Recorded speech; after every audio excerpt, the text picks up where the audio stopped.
Du côté du Puy-en-Velay, l'association Thésards sans frontières invitait à la découverte, peu importe la météo.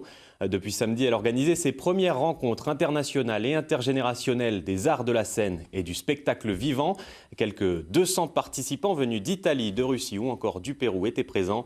Christian Darneville et Élodie Monnier aussi.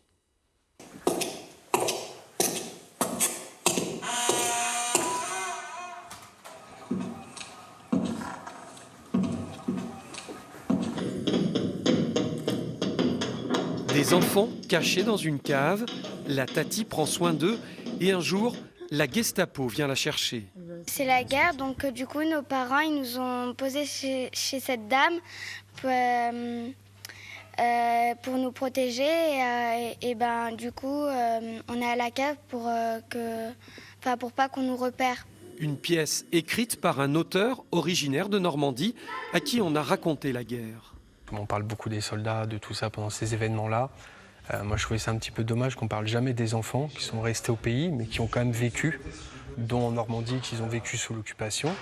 Et vu que j'ai mes tantes, ma mère et ma grand-mère qui ont vécu l'occupation allemande là-bas, voilà, je voulais raconter un peu la vie de ces enfants, comment ils vivaient, voilà. L'auteur a travaillé 2 ans avec la créatrice de ces rencontres et les enfants acteurs. Ils ont déjà joué leur pièce en Russie en mars dernier. C'est un peu difficile parce que parfois si pendant la journée on est triste et qu'on doit faire une scène joyeuse, il faut pas qu'on pleure ou qu'on change les émotions qu'il faut faire dans la scène. Et à l'inverse, si on est très très joyeux et qu'il faut faire une scène triste, parfois on éclate de rire alors que c'est pas du tout. C'est pas du tout. Enfin, c'est surtout moi qui éclate de rire.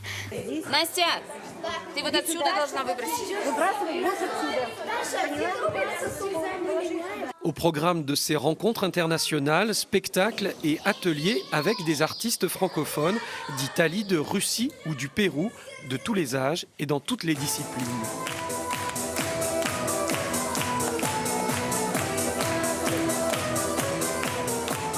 Sur scène, l'avantage, c'est que pour donner un message, on peut utiliser aussi bien que le théâtre, la danse, la musique, les arts de la scène, la peinture, voilà, tous les arts sont adéquats pour donner des messages et les transmettre. 200 amoureux de la scène ont participé à ces rencontres cette année.